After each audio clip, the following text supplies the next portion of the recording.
Please continue to watch and register for our upcoming wellness sessions. The next session in the series will be with Darian. It is January 7th and we'll be focusing on self-awareness. Shifting gears now, Darian has worked with PSALA numerous times, and we have come to rely on her helpful tips and personable presentations. For those who are not familiar with Darian, she is an ICF certified coach and trainer.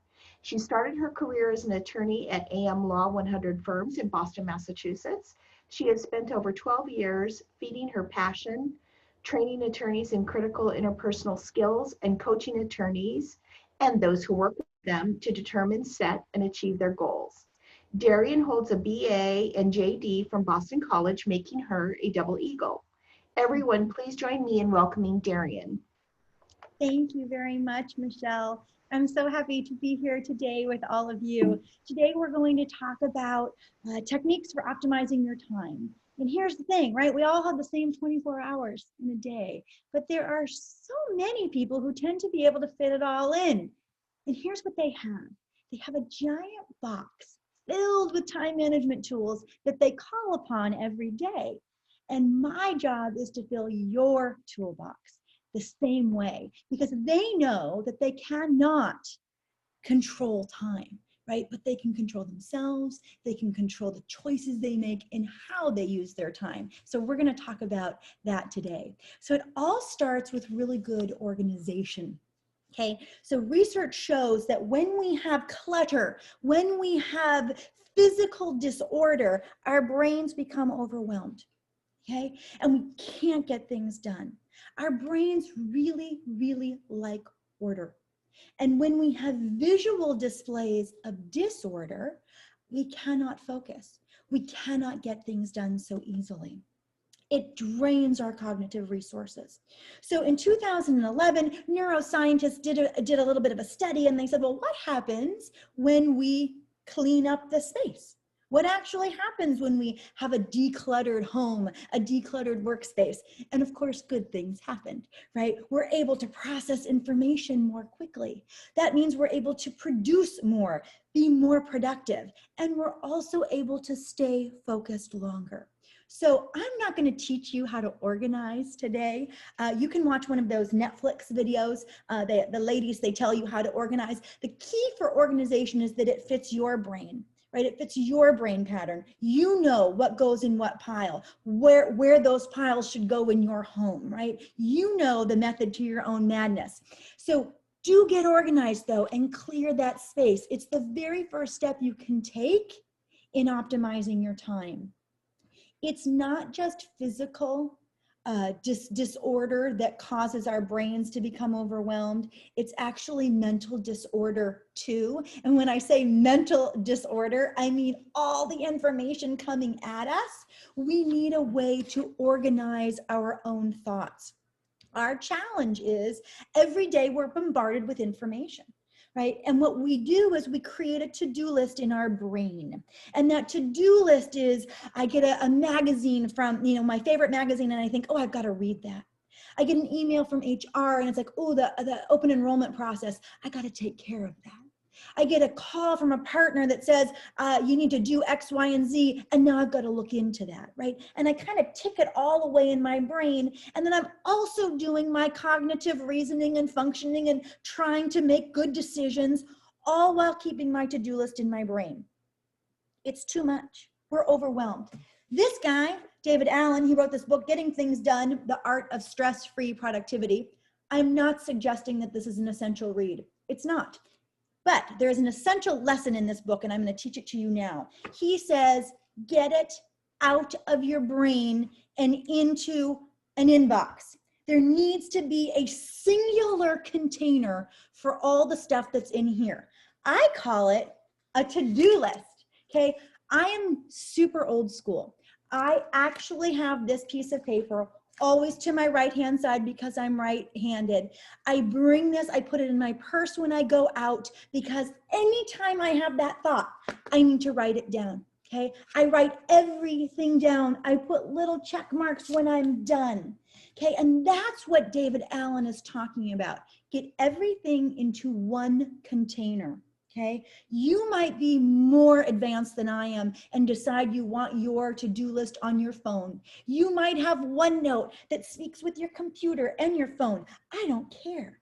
If you take nothing away from this training, but capture everything in your brain in one spot, I will feel like we've had a successful session.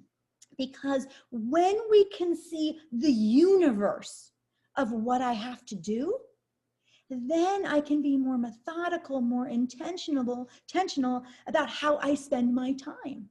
If I don't know what the universe of work is that I have to do, how can I actually plan my day? It is what wakes us up in the middle of the night that I forgot.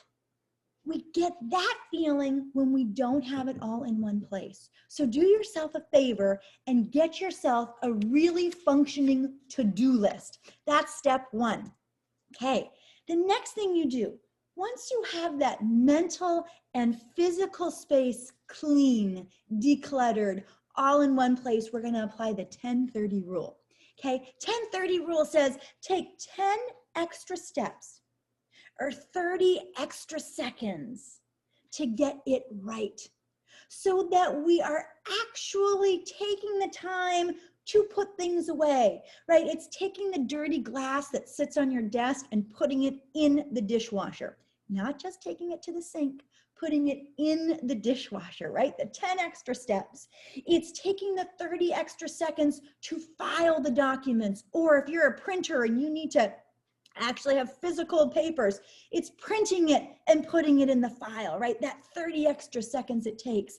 When we put this into practice, it eliminates all those tiny little undone things, right? That have that niggling effect. It's like, oh, what do I have to do? What do I have to do? And it kind of just all starts weighing down on us. Release yourself. Take the 10 extra steps or the 30 extra seconds so that you don't have those little undone things and you maintain that organization.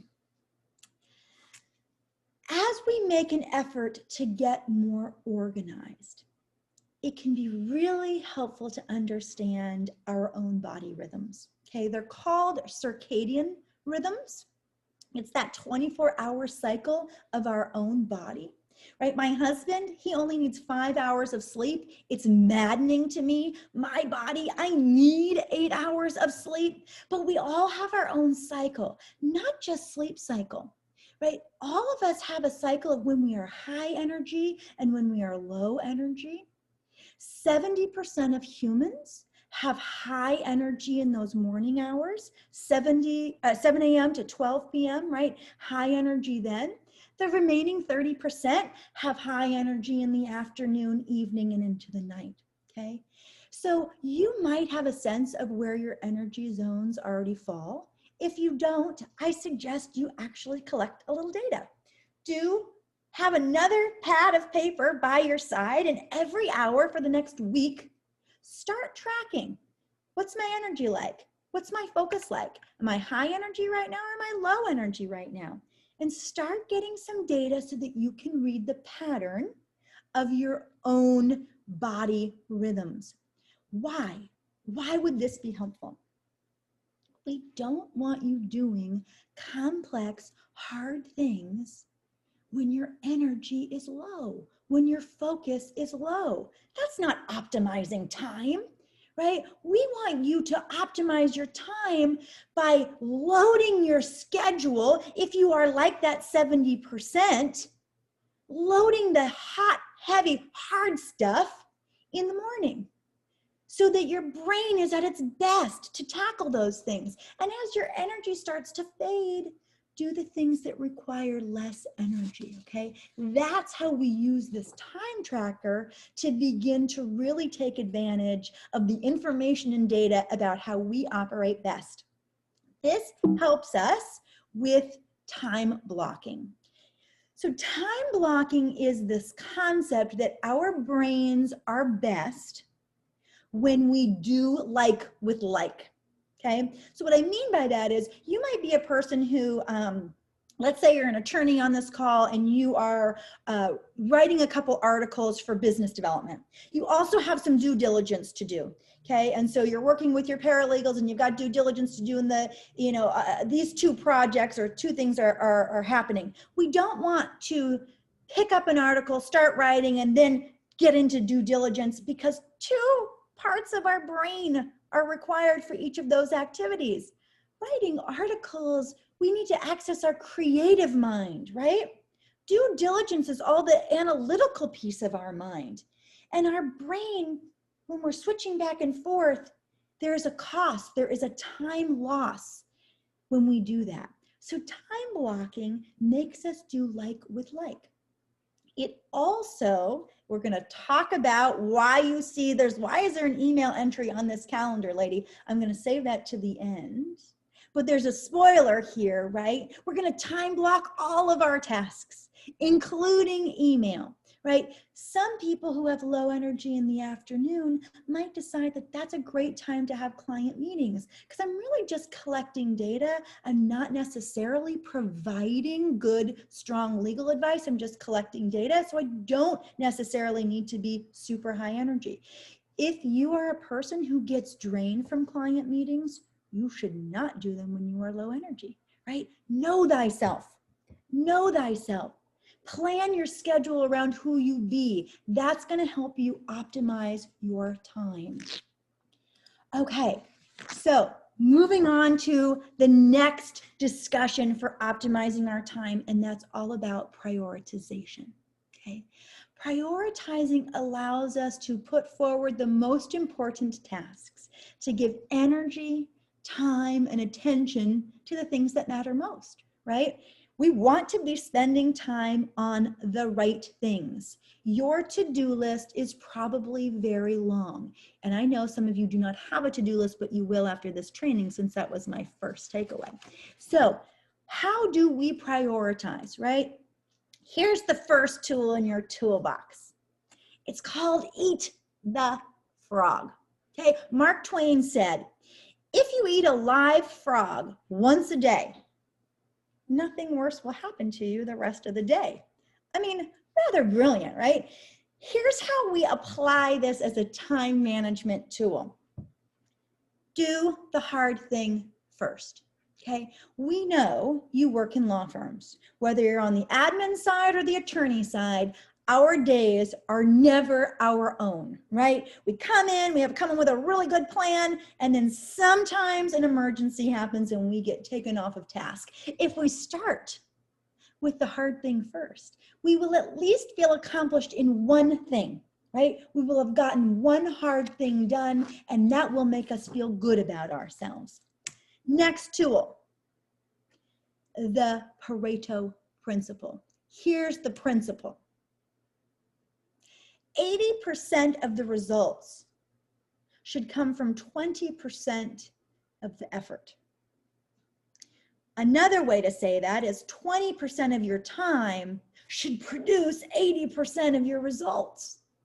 So the question here is, what will give me the biggest bang for my buck, right? If I spend time on this, what big thing will happen on the other end? A way to think about it is, am I the stopgap? Like, am I the person that if I do this thing, other people can run with it? That's a great way to apply the Pareto principle. Sometimes it's looking at sort of our largest clients. These are the people who provide me the most work.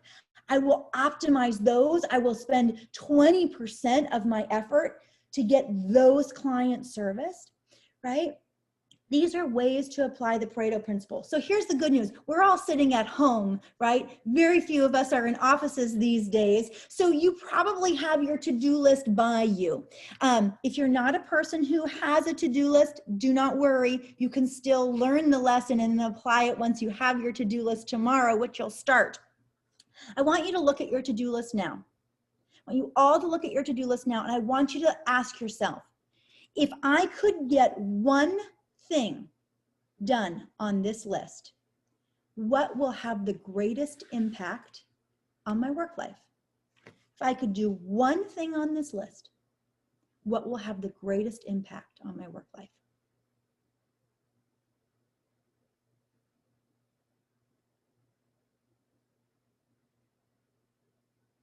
You just applied the Pareto principle.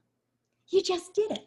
That's the Pareto principle. Go through your to-do list and ask yourself, what on this to-do list would be, if I did it second, would have the biggest impact on my life, right?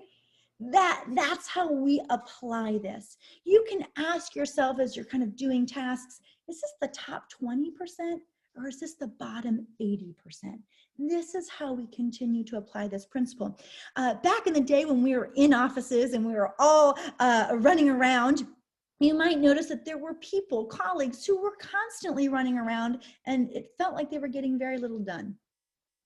It's probably because they were prioritizing low value tasks, not Pareto principle tasks, low value tasks. They got a lot of those low value tasks done, but they didn't have a giant impact on the organization, right? So a great way to apply this principle is to not do the little things first, okay? So it's kind of like applying that eat the frog with Pareto, because often the most challenging tasks, the most difficult tasks provide the biggest bang for our buck, okay? So thinking about not starting with little things first, resisting that temptation, even though we can check a lot off, it's not necessarily going to be the most impactful. Any questions before I move on? Okay, so let's talk about the Eisenhower matrix. Eisenhower matrix is another tool in your toolbox for prioritization. It comes from Stephen Covey's 7 Habits of Highly Effective People. And here's what he says. We need to be thinking about our to-do list, all the stuff we've got to do, on whether it's urgent and important. Okay? These are the 2 quadrants we need to, or 2 variables we need to be thinking about. So urgent is exactly what you think it is. Tasks that require immediate attention. They are the now stuff, okay? All the things that we have to do right now. And when we are in urgent, we are in reactive mode, and we all know this mode because we've all been there, and we're hurried and we're rushed and we're negative and we have our hunched shoulders and we are singularly mindedly focused. We have no creativity. It's go, go, go, right? Important is all the stuff that matters to us. It's mission-based, it's value-based, it's all about our own individual goals. It's all the stuff that really, really matters. And we are in responsive mode when we are doing important things. We're calm, we're measured, we're creative, we see opportunity. The challenge with this and our lives is that we almost always say, because it is urgent, it must be important. And that is not true. Okay, it is not true. It comes from our kind of prehistoric brain. We actually haven't evolved. Prehistoric brain is all about that saber-toothed tiger right in front of us, right? It is super urgent and very important that I stay alive. We've advanced as humans, but our brains really haven't advanced. And so we think because it is urgent, it is necessarily important. And I'm going to ask you to reconsider that. So we're going to talk quickly about each of the 4 quadrants. What do they mean? So here we go. Quadrant 4 is made up of, we're going to start from the bottom and work around, okay? Quadrant 4 is all the stuff that you, what I call time wasters, right? It's that busy work, it's social media, it's TV, this is holiday movie season, right? Hallmark movies, it's online shopping, right?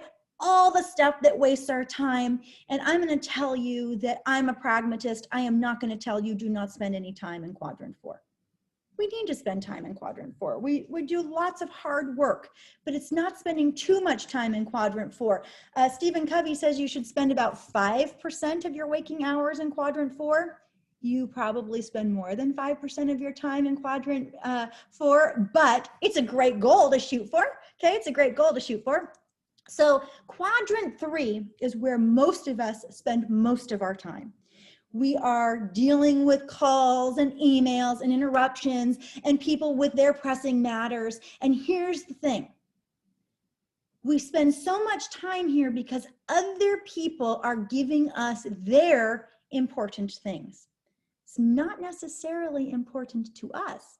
This doesn't match my values, my goals, my vision, but it does for the person who's interrupting us, right? And we spend time here because, well, it's urgent, it needs to get done. And so we think it must be important, right? But it's not really. It feels good because we're helping other people. It feels good because we can check it off, but it's not necessarily important. Now, recognize we are in a client service business, any of us who work in law firms. And I'm not talking about our clients calling us with their needs, right? That is important to us. They're our clients, okay? I'm talking about all the other interruptions, okay? These are time robbers. And we spend most of our time here, and we don't want to spend most of our time here, okay? Let's talk about quadrant 1. This is that urgent and important, okay? It's all the things that are deadline driven, crisis mode, right? All of the things that we are that hunched over, got to get it done, okay? My clients describe this as putting out fires. I'm constantly putting out fires. Yeah, you're constantly putting out fires.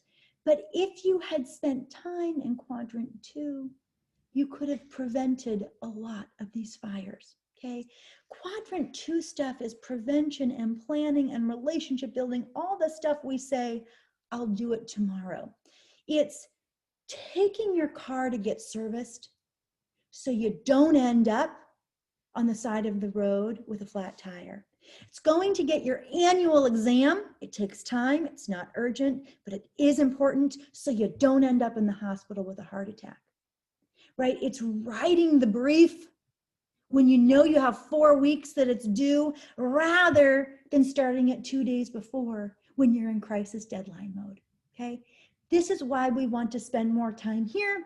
And if we spend more time here, we are good time managers. So the way you apply this literally, like, okay, lady, how do I actually do this? Like, this is a great concept. You take that to-do list and you run through and you have a special mark. What is urgent? Check it, check it, check it, check it, check it. What is important? Check it, check it. If it has a double check mark, it should be prioritized, right? It's urgent and important. If it's just urgent and not important, it takes D-priority. Oftentimes, things that are not urgent, that are urgent but not important, quadrant 3 stuff, can be delegated, okay? So think about, is this really important? Is it really important that I do it? Maybe somebody else on my team can do this, okay? That's how we apply the Eisenhower matrix. Any questions about this tool? Okay, moving on. They're ready for more. Let's talk about communication as a tool for optimizing time. How is that? How is that? Communication as a tool for optimizing time. So what I mean by that is really setting and managing expectations. So many of my clients tell me that everything on their to-do list is ASAP. I operate in ASAP mode. I mean, there's nothing that doesn't need to be done immediately. Does that sound about right? Sometimes we get a gift and somebody says to us, this is not urgent, get to it when you get to it. But how is any of that helpful to us? We're talking about being intentional about planning our day. If everything's ASAP or everything's not urgent and get to it when you get to it, well, how am I supposed to plan around that? It's nearly impossible. Help yourself. Help yourself, help the people you work with, and actually get a deadline. Okay, this is actually a critical concept. You should not have any assignments on your plate, any to-do items that do not have a deadline. So how do you get that? How do I get a deadline? Everyone's, I get these emails that say, can you do this? Okay, sure. You need to respond and say, when do you need this by, right? So there are two ways to get a deadline. You can ask, when do you need this by?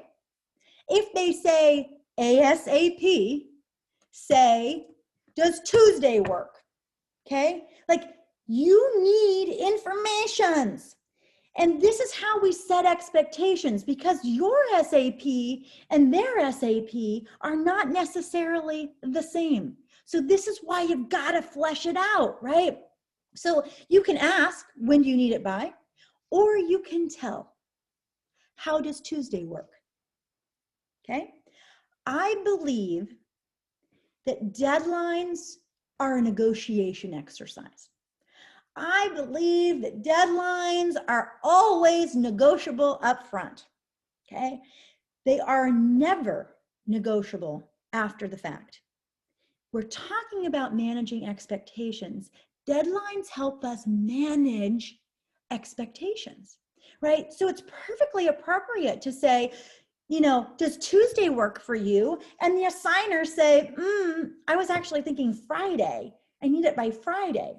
And then you can respond, wow, given what I have on my plate, I will really need the weekend in order to do a good job on this. Will Monday work? And they can say, nope, I need it by Friday. And you can say one of two things. Sure thing, I can make that happen. I'll rearrange some things. Or I wish I could take this on, but I can't, given that time frame and the other commitments. Okay? So you're always in negotiation. What you cannot do is say yes to a Friday deadline and then Friday come up and say, I'm not going to meet it, and have to make that call. Because once you do that, you are no longer meeting expectations. And we don't want anybody to be in a position where they're not meeting expectations. Nothing feels worse, right? It's a bad day when we don't meet expectations. So I'm of the belief that you're constantly in negotiation around deadlines, and you don't need to feel bad about saying, here's what's possible, here's what's doable, does this work for you? That's all managing expectations, because when you say Tuesday and the person says no Friday, sometimes they're going to say, yeah, I guess Tuesday works. Yeah, sure, that's fine, right? They might have had to make an adjustment in their mind because they were thinking Friday, but the moment they make that adjustment, their expectations are set. Does that resonate? Does that make sense? Okay, so you might be the type of person who always underestimates how long things take. I've got a couple of clients right now who are in this situation. They're constantly telling me, I did it again. I said yes, I said I could do it in 2 days. It doesn't happen in 2 days, right? Yes, so there's a rule for you. You have a bad gut. You cannot trust your gut on how long things take. And so what you got to do is you got to add 2 days. Add 2 days to your gut. This is your rule. Your rule is you add 2 days because number one, it's going to take you longer. And number two, you're going to get emergencies that come in. So build yourself a cushion. Okay? Just build yourself a cushion. It's so much better to build that cushion and under promise and over deliver than over promising and under delivering. So when we manage expectations, the other thing I hear from my clients all the time is, I don't know how to say no. We're in law firms. We don't get to say no, right? We don't get to use that word no. We're in a constant position to be helping and saying yes. So here's how we say no. We say, yes, I would love to help you. I won't be able to start that until next week, given what I have on my plate. Does that work for you? The answer may be no, I need it done this week. And then you say, I have commitments that I've already made, and I'm not going to be able to do both and do both well. Okay, so you're not saying no, you're saying yes, and here's how. I know this is a difficult conversation to have, but we do not want you doing work where you can't put your full mind and body into it. And at some point, something's going to have to give, right? So engaging in the dialogue is what matters. Sometimes you have to say, I so want to work with you on this project, but I've already overcommitted and I have a number of deadlines coming up and I won't be able to do this task with you. I hope this doesn't preclude me from working with you going forward, right? And when things slow down, you reach out to that person and you say, I was disappointed I wasn't able to help you when you asked. Is there anything that I can help you with now? Okay, this is managing expectation. There is no expectation that we be able to do everything. Okay, you very well are you're here, you're probably one of those go-to people, and go-to people find themselves in constant overwhelm. This is what we call setting boundaries and managing expectations. Okay, I do not think you are in a position to say no, but I think you are in a position to say yes, and here's how, and here's what's doable. If you ever need help having one of these conversations, please feel free to reach out to me. I know they're hard to have. I know you're used to saying yes, but we're going to say it in just a little bit different way where you can protect your schedule. The last piece on communication, and this is sort of around that time blocking that we talked about. If you have colleagues who are constantly interrupting you, they need your time, they want to ask you questions, and you're used to that, and you're on your, whatever jibber jabber or whatever your internal tools are, go ahead and tell people, hey, I'm focusing for the next, 30 minutes or hour on this one project. I'm going to go offline. Let people know. Right? Set their expectation. I will not be available to help you. I will be available at 11:30 when I'm done with that focused task work, okay? Again, set expectations for people. People generally honor those expectations. Okay, any questions so far? Oh, good, I'm just flying through. I was given 45 minutes and I think I'm gonna be right on time. Okay. So let's talk about focus and distractions. So Dr. Gloria Mark, University of California, Irvine, she studies of all things distractions. And here's what she has found. She has found that our brains, like they do not like clutter, they do not like distractions. And our brains cannot take it when we get the email notifications, we get the text messages, we got the social media messages, all of it's bombarding our brain, and it takes us 23 minutes and 15 seconds on average to get back onto task. Yikes. 23 minutes and 15 seconds to get back onto task. That's a lot of time. So I'm doing my due diligence and I get an email and I think I'm really cool and I'm just going to respond quickly. And it actually takes my brain 23 minutes to get back in to the full extent of my brain into that due diligence assignment. Okay. Emails, phone calls, social media, these are our common distractions.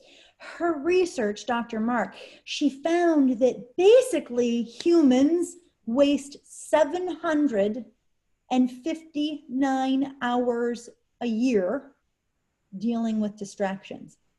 That is a huge number in law firms. It's a huge number in an environment where we count hours. Okay? So we don't want to be distracted at this level. So what do? Okay, lady, I work in a law firm. I have to be responsive. You telling me I shouldn't be responsive? Kind of. We'll get there. So here's what people tell me. My clients say, no, Darren, you don't know. I can multitask. I'm really, really good at multitasking. I am able to manage the emails. It's really good. It's fine. I'm good.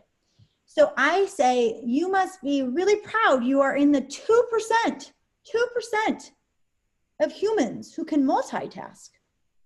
98% of us fit into this category where we're just fooling ourselves that we are more productive or equally productive, okay, when we are multitasking. Woo! Do you hear that? Sorry. I live in a flight zone And apparently they're doing some landing training right now. So hopefully they're not practicing too much. Sorry about that. So email. Email is our biggest distraction, right? We know this. Email is our biggest distraction. And I'm going to say something very controversial. I want you to turn off your email notifications. I want you to turn them off, and I want you to set a time. I want you to time block checking email. And it actually pains me to give this tip, knowing that most of you will not take me up on this tip, right? Because we think that we have to respond immediately. But here's the thing. If you are one of those people who really thinks that the emails coming in need to be responded immediately, I want you to collect some data. I want you to spend the next week, and I want you to actually look at the emails coming in, and I want you to say, if I didn't respond within an hour, would this be okay? Okay, I want you to actually just collect the data. How many times did you need to respond in real time? I am not going to suggest that you turn off your email notifications if, for example, you're on a deal and the deal is closing, right? The deal is closing. We're constantly communicating by email. This is not a time to take on this task, okay? I'm going to say this is a regular day task you take on turning off your email. So my clients then say, okay, you want me to try that? I'll try it. But what am I going to do when I get 100 emails in that time? The reason, Darian, I check my email all the time is it says can't be inundated with 100 different emails. So you're going to apply the 5 Ds, okay? The 5 Ds of email management. First thing you're going to do is you're going to discard. You're going to look at those 100 emails in your email time block, and you're going to say, what can be deleted?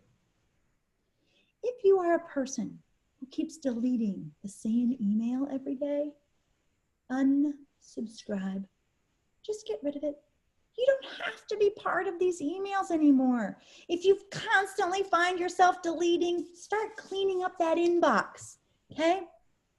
D number 2, delegate. There are lots of things that come into our email that we're able to push down. It's true for any partners on the call, probably senior associates, right? You can delegate down.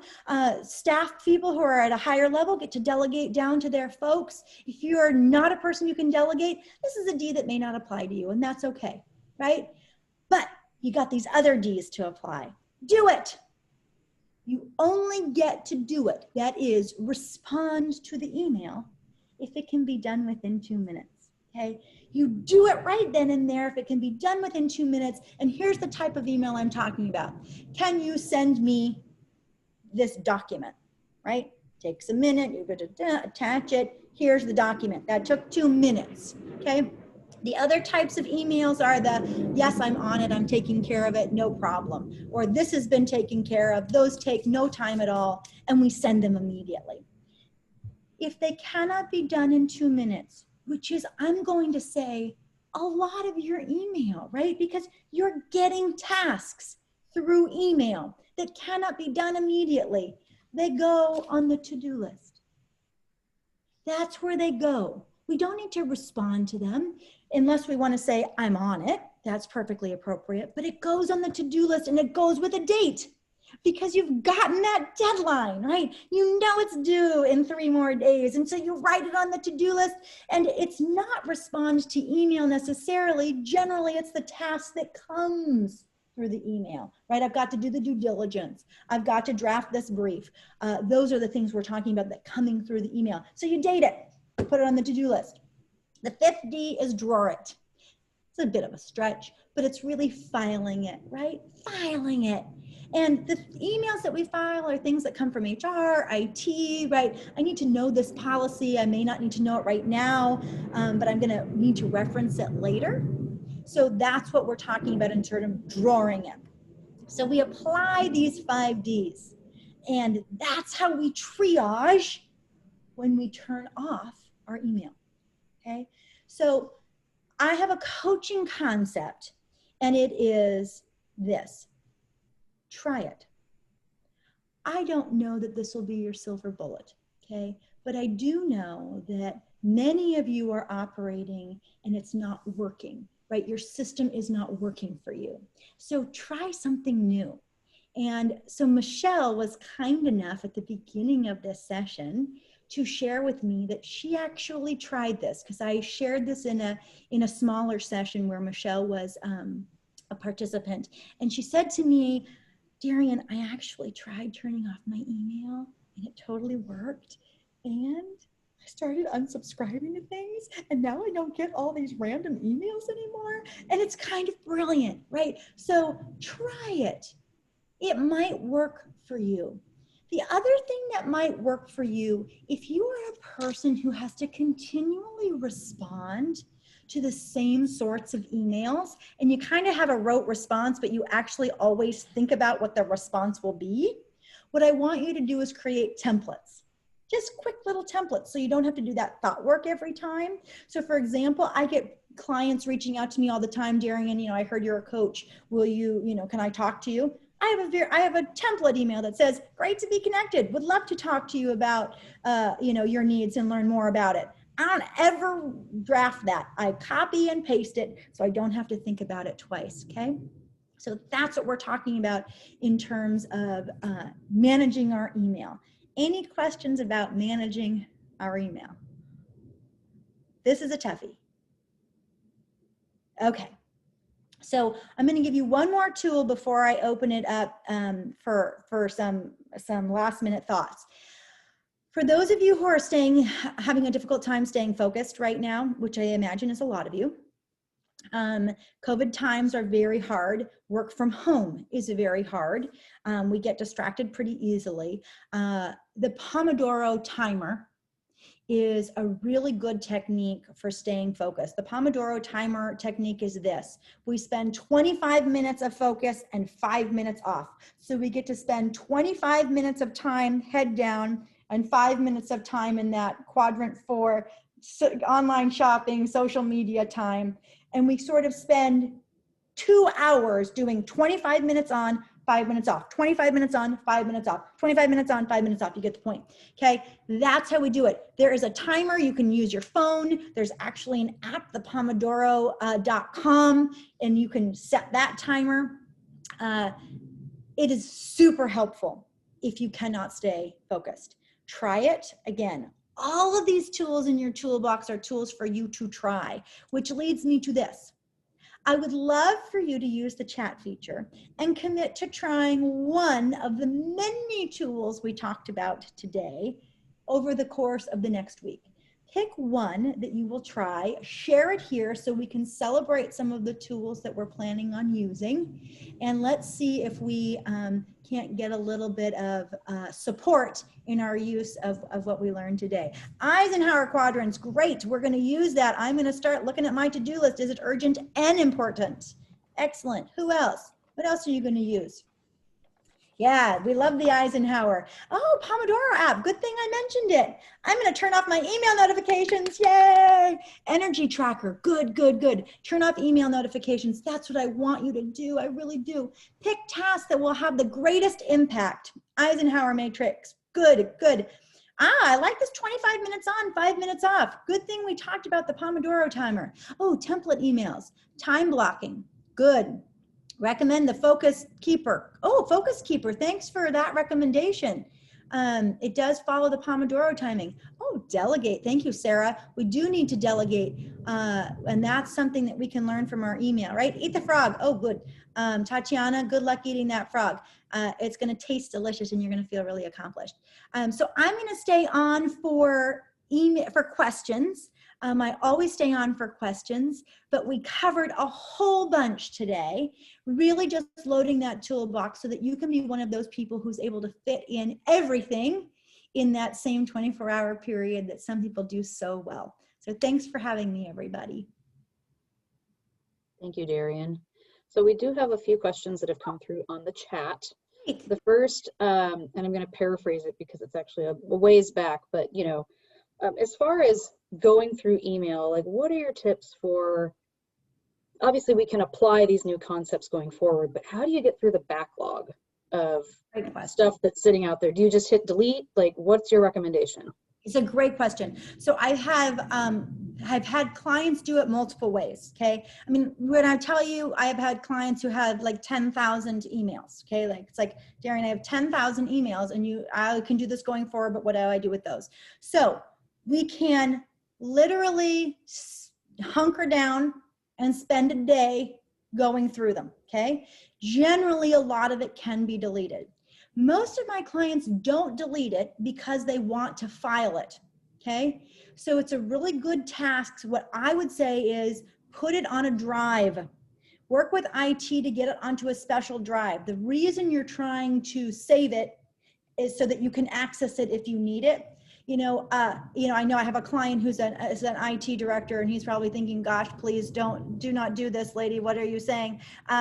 Work with your IT director, but definitely filing those in a hard drive that's own separate system so that you can easily access them. If the only reason you're keeping them is so that you can access them later. But don't not apply the principle because you have 10,000 outstanding emails, right? Give yourself a start date. Here's my empty inbox is 10,000, right? And so move up and you'll start working your way through those little by little, right? We don't need to move from 0 to 100. That's not what we're talking about. That's nearly impossible. Do just a little bit. Start today and then work your way through the rest. Is that helpful? Yeah. Okay. So another question is there a way to select email notifications to allow one person to come through? For instance, working on a project. So kind of like maybe like a VIP. Yes, I'm pretty sure you can do a VIP. I'm, again, not the IT lady, but I'm pretty sure you can star certain people. Depends on what system you have, but I'm pretty sure Outlook allows you to do a couple of VIPs. Yes, I'm pretty sure that's true. Do we have an IT director or somebody on IT on the call that may be able to answer that? I can't imagine that there isn't. This is a group full of experts. Don't be bashful. No, they're letting me hang here. They're letting me hang. Thanks a lot, guys. I'll remember that. Yeah, I'm pretty sure you can, but check with your IT folks. So Darian, here's another question. Yeah, I've got an answer. The question is, where do you store your template emails? I find myself retyping short answers. What do you suggest? So now I have I have a Mac computer, and I know not everyone does, but I use my notes. I use a note and I copy and paste. So I have a note that says, interested client note, a new client note, whatever I call it, and I just copy paste and throw it in. So I just toggle between the two. And I like that because then I can get it on my phone, and I can also do it on my phone if I'm not on my computer. So you might be able to do that. Just a little note. Is that a feature on non-Mac computers? Again, I'm not great with this tech stuff. The other thing I do is I create a folder in my email, and you can just title that email templates or that folder templates and then throw them in there so you can find them easily as well. Yes, that's what Beth says. Use a templates folder. Outlook allows you to create templates. Do you see the beautiful amount of support here from this community? Outlook allows you to do this. Look at this. Outlook has a quick parts you can use. Read that chat, folks. This is chock full of very smart folks. Very smart folks. So here's another question. Yeah. You said to do the urgent important matters first on the Eisenhower matrix. Yes. Which do you do next? Urgent, important, then you do important and not urgent. So you do 1, 2, 3, 4. Okay? So we do urgent and important first because they are both urgent and important. And then we do important. Okay? Even if it's not urgent. Even if it's not urgent. I recognize that you are going to have a drive to do the things that are urgent. But if they're not important, don't optimize for them. Don't prioritize them. Okay? So it's quadrant 1, quadrant 2, quadrant 3, and quadrant 4 stuff thrown in throughout the day. Thank you. So do we have any other final questions before we wrap up our presentation?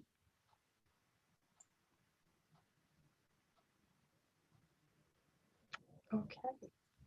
I'm going to turn it over to you, Michelle. Okay, thank you, Darian. You have given us all tools that we can implement immediately and see positive results. Please join us on January 7th for our next session with Darian. As mentioned previously, this session will be focused on self-awareness. Your attendance will help you to identify your strengths, understand why we all have so many negative thoughts, and how we can apply positive intelligence to grow new neural pathways. Happy holidays to all of you. Please stay safe and well. See you in 2021. Hi, everybody.